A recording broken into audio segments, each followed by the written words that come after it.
I'm David, and we're going to cover PIC64 introduction. Yesterday we had talked a bit, and you've heard it at the conference, that compute is moving a lot of intelligence to the edge. There's a lot more sensors collecting data, and with that data you need the ability to filter and make decisions. And so we've used some external reporting to gather data and see what markets actually does this apply to. And you can see there's a whole listing of them in here. You get anything from 5G networks for wireless communications to industrial automation, manufacturing, and assembling items. You've got AI and ML in IoT products where it's trying to do the smart filtering and do a lot of visual capture. You've got medical imaging. You've got autonomous vehicles. You've got space-specific. And you've got aerospace and defense. The key things to understand is it's very large market opportunities. RISC-V has a chance to play in it. And we believe a lot of the decisions are going to be made in these edge devices due to the timeliness of when a decision is needed. And so with that, yesterday we talked a little bit about some of the mission-critical intelligent edge applications. These were aerospace and defense is a market that we picked out. Space is a market that we picked out, and industrial. Industrial's more towards that automation and computing you guys saw on the prior slide. And so when we were looking at these markets, there's a lot of common compute elements, which you can see in the boxes on the left-hand side of the slide here.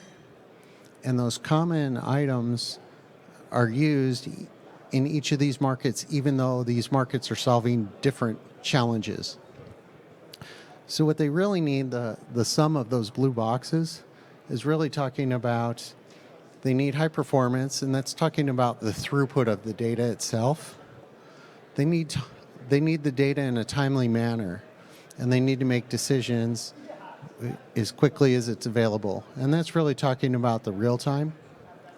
They need flexibility, so they need the ability to partition the hardware for how you want to use it. Are you trying to solve one problem at a time, or are you trying to solve simultaneous problems? And that's where you talk about asymmetric processing versus symmetric. They need redundancy. That's where we talk about fault tolerance. In space markets, you're going to need things like radiation performance, so bits don't get flipped as the satellites are in space and you lose your data. If you're collecting a lot of information, then you need to make sure that you've got high bandwidth to transmit all of this information. And then if you're also running and trying to solve multiple challenges at the same time, that's why you might need multiple OSs. And so we talked about this and how RISC-V has opportunities to contribute in this. What we didn't spend time on was what is Microchip's solutions to these areas. So Microchip has traditionally played in the microcontroller business, anywhere from 8 bits all the way up to 32-bit MPUs. This year we're launching the PIC64 family. So Microchip now will have solutions from 8-bit all the way up to 64-bit. So we launched the processor on the far edge, the gold one, HPSC, back in July. It's had a lot of coverage. The lead customers are NASA and JPL. And then Monday we launched the product in green, the HX. That's a sister product to it. It's for terrestrial uses, like what we showed you on the slides prior to this. And then we're also launching the PIC64GX. And Prakash, my counterpart, is going to talk to you about that in a couple of minutes. And then there's a demo over at our booth at D1, if you guys want to see that afterwards. The key with the 64-bit computing that we have here is we have unified software tools, so it's easy to port. So you can program these 64-bit solutions using the same common tools that you would for the other products. You just put the specific loads that are necessary for the 64-bit computing. Now I'm going to tell you a little bit about HX. This is where we ran out of time yesterday. HX is an octa-core solution that we're launching for terrestrial use. It's based on the RISC-V application cores in the product. And what's great about this product is it has a lot of technology integrated inside of it. So you're not relying on just a processor and then adding a bunch of discrete components to your boards. So you have an 8-core complex based on the Sci-Fi X288 and X280 cores in there. You have a built-in system controller for handling how the system management is done and the configuration, as well as the fault tolerance management. You have defense-grade security. So today, there's good coverage on security. In the future, quantum computers are trying very hard to crack and get into your data. This product already has the post-quantum cryptography algorithms in there, so it's set up for forward-facing challenges. The other area that we talked about is this has an integrated TSN Ethernet switch. So you have a lot of connectivity. You'll have 240 gigabytes per second of Ethernet just in the switch. Separate to that, you're also going to have Ethernet endpoint capability, and you're going to have PCIe lanes, which also support the CXL standards. So you're going to have a lot of high-speed traffic lanes to feed the compute engines. We also, in the RISC-V scenario, you've got a lot of open source and commercial software available. And so if you look at the plethora of applications that we have across the top, you move downwards, you can see we've got a rich ecosystem set up to help support this product. So you have middleware with libraries. A lot of them are math libraries around AI and ML, as well as it supports PyTorch and TensorFlow, which are very common tools used in other ISA products. We've got operating system coverage from Linux to real-time to hypervisors. And there's lots of design resource capability that we have on here. So you have simulation models, you've got velocity drivers, system controllers, config tools. You get everything you need to get this product out and working for your solutions. And then the tools, we have compilers as well as development tools, hardware and software based. So if you had to summarize, what is PIC64HX going to be solid at? It's really about the application cores and the flexibility with them and the octa-core. You've got the ability to partition those. You can use hardware virtualization if you need for isolation, as well as WorldGuard is a tool in the RISC-V community to help with isolation of hardware resources to manage your workloads. You've got lots of time-sensitive networking, so that way transactions can get the information to where it's needed at the time it's needed and actually do the processing. It's got the AI ML deep learning pipeline to help with setting up autonomous operations on vehicles. You've got the defense-grade security, which we talked about with the post-crypto. And then it also can handle mixed critical workloads. And there's redundancy built in with the fault-tolerant systems. So with that, what I'm going to do is transition over to Prakash, and he's going to talk to you a little bit about the GX product line.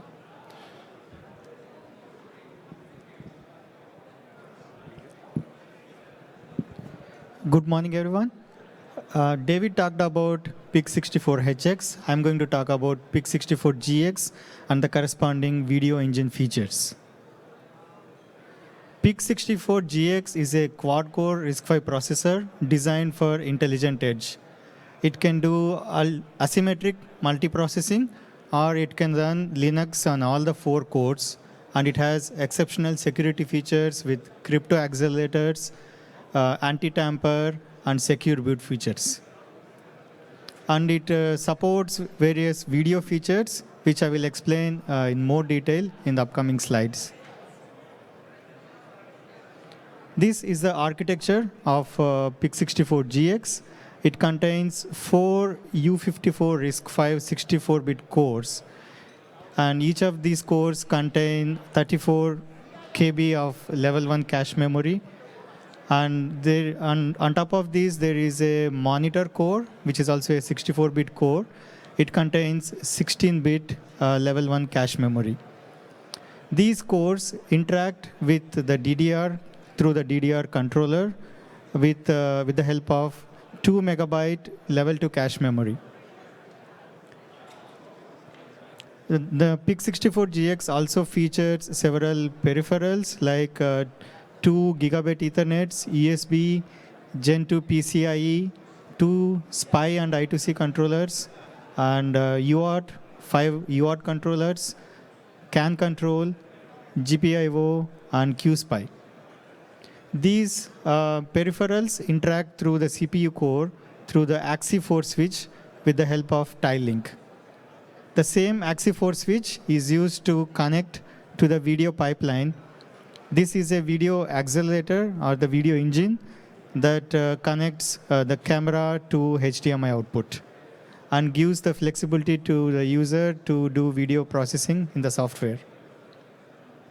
So all these features are surrounded by the security, the compute performance of PIC64GX. The key video features are the MIPI CSI2 receive interface, which is used to connect cameras. It supports 2 lanes at 1 gigabits per second. It has a HDMI output that supports resolutions up to 1080p, which is full HD resolution. It has a camera video pipeline that converts the raw video from camera and enhances for white balance, color correction, and other basic image processing. And there is a display pipeline to convert the camera video or the user-generated video from the software and to display it on the HDMI output.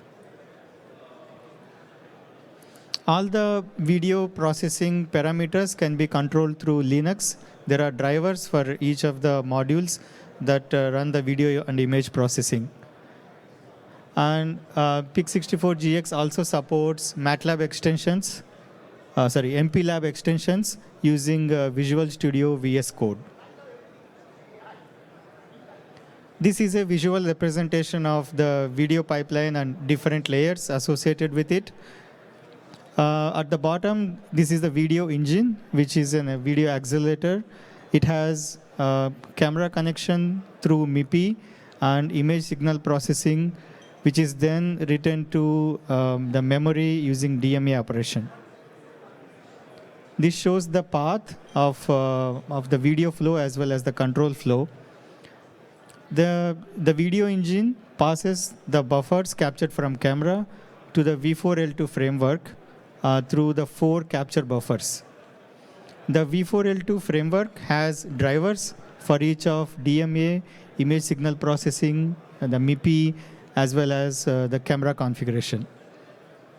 Then the application layer interfaces with the V4L2 layer through the framework, V4L2 library framework. So the user has full control over the video pipeline to configure as per the video requirements. So once the buffers are captured, they can be either processed directly in Linux for AI and other applications, as well as they can be displayed on a HDMI monitor using DMA as well as the display controller. Here there are separate buffers associated with the display, which are different from the capture buffers. Again, the display pipeline is driven by the V4L2 framework, which is a standard video interface in Linux. So the user will be writing the application core at the application layer, and through these several layers, the user can interact with the video pipeline. The demo on the PIC64, the video demo is based on the Curious ticket. This is the Curious ticket that cost $150 that was displayed yesterday in the keynote. It has several connections. It has MIPI and HDMI connection for video. It has a microbus connector to interface different sensors like temperature, pressure, all sorts of sensors that are available in the microbus connection standard. It also has a RJ45 connector to connect to Ethernet, USB Type-C for programming as well as supplying power, an additional power input to supply power if the power requirement is higher. And then there are user IOs such as the user connector, LEDs that can be programmed, and dip switches. The demo contains receiving the camera through OV5647 image sensor. This image sensor captures the video in RAW format and sends it over MIPI. So the video processing happens in the PIC64GX, and the HDMI output is displayed at 1080p resolution on a HDMI monitor. If we go into detail how the video is flowing, the camera is captured from the video is captured from the camera using MIPI decoder, and as the video is in RAW format, this is converted into RGB format using the Bayer debayering IP, and it goes through gamma correction, image enhancement, and there is also image scaler, which can scale up or scale down the image based on the user requirements. And finally, the video is written into the memory in YUV422 format. And using the same VDMA, the video can be displayed onto the HDMI using the display controller, and there is YUV to RGB conversion before going to the HDMI. So the CPU core complex has control on all these IPs, all these modules, and the parameters of each of these modules can be directly controlled through Linux commands.